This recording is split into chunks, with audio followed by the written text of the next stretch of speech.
어쨌든 문재인 정부의 임기는 계속됩니다. 올해도. 네. 2021년 집값 어떻게 될까요? 아니 홍남기 주머니 속에 정책이 들었다는 김상조 홍남기 집에 가겠다는데 대통령이 잡아 사표낸 김상조 다시 근무시켜 김현미만 가고 김현미보다 더한 친구가 장관으로 왔어. 그럼 어떻게 되겠어요 집값이?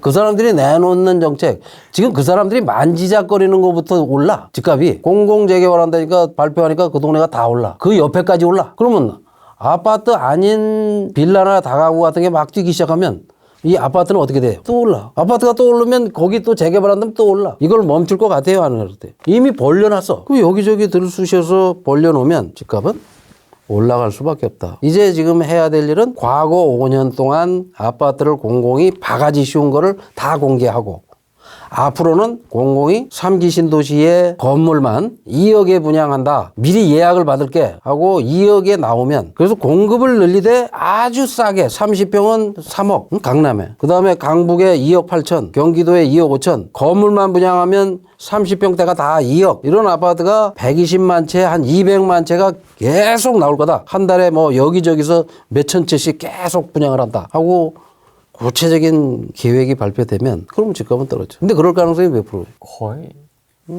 몰라. 지금 또 조용히 있는 거 보니까 김원동 말을 야 제가 뭐라고 하는지 잘 들어서 한번 그래 제 말 한번 들어보자. 이런다면 그런 실수를 한다면 집값은 또 달라질 수 있는데 내가 봐도 내 말을 들을 가능성은 아직은 5%도 안 되고 1%도 안 되고 이번 서울시장 선거에서 김원동이 저 사람이 괜찮아요 하는 사람이 있는데 정책이 저거 괜찮습니다. 사람보다 정책이 그 정책이 내 마음에 드는 내가 주장하는 거를 90% 이상 담은 정책이 나올 때 가능성이 하반기부터 좀 있고 서울시장이 하면 돼요. 대통령이 반대해도 서울시장이 자기가 분양가를 결정하고 자기가 어디를 개발할 건지 결정할 수 있는 그리고 자기가 개발회사를 가지고 있는데 자기가 가지고 있는 개발회사가 싸게 분양한다고 시민들이 뭐 돌 던지겠어요?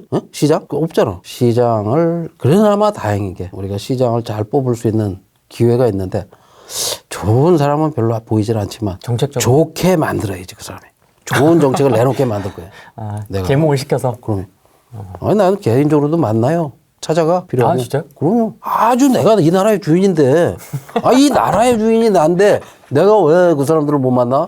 머슴이고 심부름꾼인 사람들을 내가 왜 못 만나?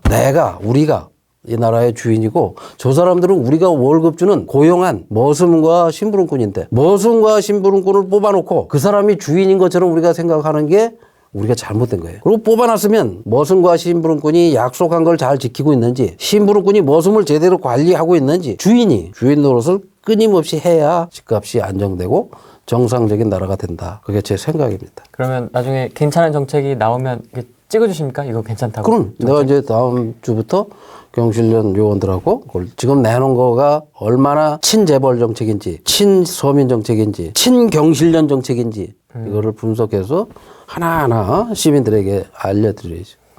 이렇게 도로에다 이렇게 올린다 그래가지고 이해가 안 돼가지고 올림픽대로인가요? 이렇게? 그건 그런 가짜 정책. 박근혜 대통령이 철도 옆에 기찻길 옆에다가 집을 짓겠다 하는 공약을 했어요. 그랬습니까? 아니 기찻길 옆에다가 소음 방음벽하고 뭐 여러 가지 시설하고 집을 지면 집값이 더 들어가. 근데 고속도로에 차가 다니고 있는데 그 위에다가 집을 지면 어떻게 되는 걸까요? 도대체? 집을 지어다가 거기다 이렇게 올려놓나? 50층을 지어다가? 크레인으로? 그러니까 그런 허무맹랑한 공약을 한 사람은 가차없이 떨어뜨려야죠. 그래서 이제 그런 거를 우리가 다 드러내줄 거예요. 가능성이 있어야지. 김현미 말대로 아파트가 빵이 아닌데 어디서 맨들어다 갖다 그 고속도로 위에다 이렇게 얹어놓을 것도 아니고 내가 오늘 하나 딱 가르쳐 줄게요. 우리나라에서 가장 먼저 만든 주상복합 아파트가 어딘지 아십니까? 낙원상가. 근데 우리는 상가만 알고 있잖아. 낙원상가 위에는 아파트가 있어요. 15층짜리. 3층까지는 상가고 4층부터 아파트가 있어요. 근데 아파트를 우리는 안 봐. 그럼 낙원상가 밑에는 뭐가 다녀요? 차가 다녀요. 네. 그 도로 위에 아파트가 있는 거예요. 원래 거기가 골목길인데 그 낙원동 그 일대를 그 시장을 재개발하면서 할 수가 있어요. 그 재개발 이렇게 다시 완전히 하면서. 그러면 파리나 이런 데 신도시에 가면 라데빵스라는 신도시 같은 데 가면 철도 지하 3층, 버스 지하 2층, 지하 1층에는 승용차. 그래서 지상에는 주차가 하나도 없어. 얼마든지 교통을 도시를 만들 때부터 지하로 넣으면 할 수가 있어요. 그 주상에는 빌딩, 주택 뭐 이런 게 들어있어요. 그러니까 우리가 강남이나 이런 데를 재건축을 하더라도 할 때 도로나 이런 거를 아예 지하로 넣어서 주차장만 만들 게 아니라 여러 가지 방법을 할 수도 있긴 있어. 근데 그런 걸 하려면 도시의 중장기 계획이 있어야 되는 거예요. 특히 강남의 집값이 이렇게 아직도 강세인 이유 뭡니까? 왜 똘똘한 한 채가 돼? 부동산 정책 영향 아니.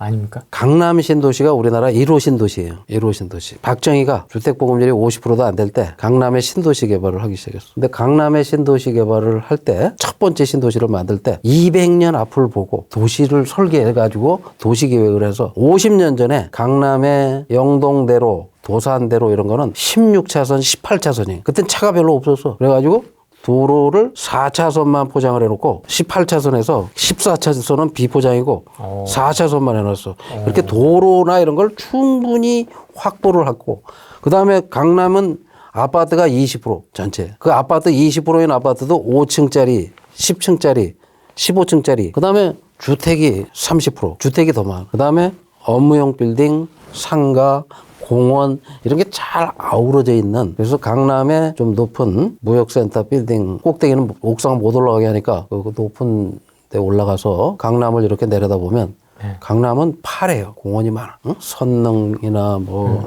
여러 공원 그다음에 잠실 종합운동장 88 했던데 그런 데 가보면 굉장히 넓은 터가 공터가 있어요. 도시 계획을 할 때. 그다음에 이제 이 신도시로 한 게 분당, 일산, 평촌 3번인데 그런 거는 50년 앞을 보고 한 거예요. 도시 설계를. 도시 계획을 200년 앞을 보고 했기 때문에 지금 강남에 5층짜리 아파트를 부시고 35층짜리 아파트를 지어도 강남에 가보면 그렇게 과밀해 보이질 않는 거예요.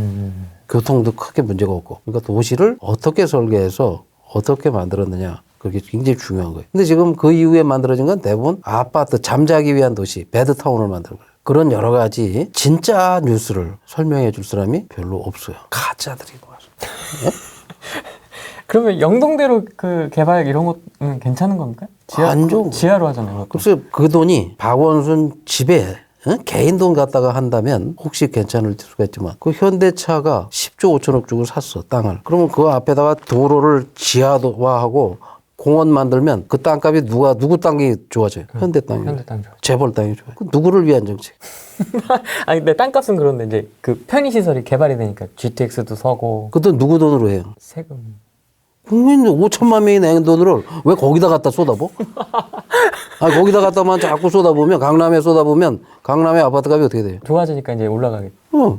그러니까 지금도 자 국회의원이나 서울시장이나 이런 사람이 다 갖다 강남에 투자를 하겠대. 그럼 강남의 땅의 가치가 어떻게 돼? 왜 거기다만 투자해? 자 공기업을 삼성동 땅이 그 봉원사한테 박정희가 5천 원에 그 강제로 뺏었어요. 한전 부지를 24,000평을 5천 원에 뺏으면 12억인데 12억에 사들여서 얼마에 팔았어요? 10조 5천억에 팔았어. 현대차가 10조 5천억 주고 샀어요 땅을. 그럼 거기에는 한전이 20층짜리 빌딩을 짓고 있었어. 그 20층짜리를 수도권 과밀 해소한다고 저 나주로 보내고 그 땅을 공원 만들면 과밀이 해소돼요 안 돼요? 과밀이 해소 그게 과밀 해소예요. 근데 거기다가 재벌이 그 땅을 사서 105층 짓게 허가해 줬어. 그게 과밀 해소예요 뭐예요? 50층 3개로 바뀌었.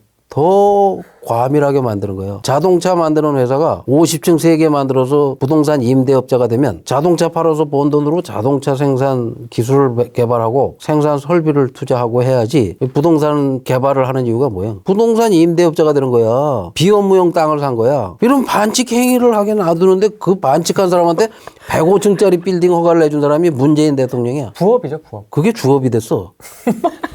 자동차 회사가 부업이 되고 모든 재벌 연예인 뭐 대한민국 주인들이 부동산 투기꾼이 되게 만드는 거예요. 노무현은 그 한전을 지방으로 내쫓고 문재인은 거기다 재벌이한테 105층 짓게 허가해주고 그럼 여의도에 국회의사당이 지방으로 가면 그 여의도 땅은 개인들이 그 살 수 있어요 없어요? 없죠. 그럼 누가 사? 누가 살 것 같아요? 판다면. 아 국가가 판다면요? 기업한테 팔아야 되겠죠. 어떤 기업이? 대기업. 요 밑에 치킨집 사장이 그거 살 수 있어요? 아니죠. 그럼 누가 사? 그 재벌이 사는 거야. 그러면 공기업을 지방으로 내쫓고 국회의사당도 지방으로 내보내고 거기는 다 재벌 도시가 되는 거예요. 지금 경기도가 다 재벌 도시인데 서울도 다 재벌 도시를 만들면 그렇게 큰 땅, 비싼 땅을 넓은 땅을 살 수 있는 건 재벌밖에 없어요. 그러면 서울은 재벌 도시를 만들어주고 서울 수도권을 재벌 도시 만들기 위해서 공기업과 공무원은 지방으로 내쫓고. 이게 균형 발전 정책이에요. 공무원이 저 지방에 내려가면 가족들이 다 따라 내려가요? 안 가죠. 그게 인구 분산 효과가 있어요? 공무원이 혼자 내려가 있으면 술집만 생겨. 그 공기업이 내려간 동네는 유흥업소만 생기고 접대받는 노무현이나 문재인이 한 균형 발전 정책, 수도권 뭐 과밀화 억제. 과밀화 억제, 이건 다 가짜예요. 정책이. 그건 다 재벌이 좋아할 거야. 그건 내쫓아라 그러면 내가 다 차지한다. 거기다 아파트 짓는다. 부동산 개발한다. 지금까지 쭉 얘기했지만 이 정부는 재벌이 좋아하고 박수치고 속으로 기뻐할 쾌재를 부를 촛불을 들고 재벌 개혁한다고 그래놓고 전경련 해체한다고 그랬는데 해체됐어요? 제일 먼저 재벌 총수들 청와대 불러서 밥 사주고 시민단체 대표한테 밥 사준다는 거 봤어요? 나는 한 번도 불려간 적이 없어. 밥 사주겠다고. 그러니까 내가 좋은 얘기를 할 리가 없잖아. 밥 얻어먹으면 좀 좋은 얘기 하실 거예요? 아니요. 밥 먹는 자리에서 내가 이제 또 직접 쓴소리를 얘기해요. 어떻게 그렇게 모르냐. 그 14% 올랐다고 보고한 사람이 누군지 조사를 시켜라. 그리고 잘못했으면 문책을 해라. 그리고 진짜 몇 프로 올랐는지 당신 입으로 말을 해라. 여기 질의서도 보내셨더라고요. 그럼요. 다 보냈죠. 근데 답이 안 와. 3번째 보냈어. 연애 편지 쓰듯이 내가 보냈는데.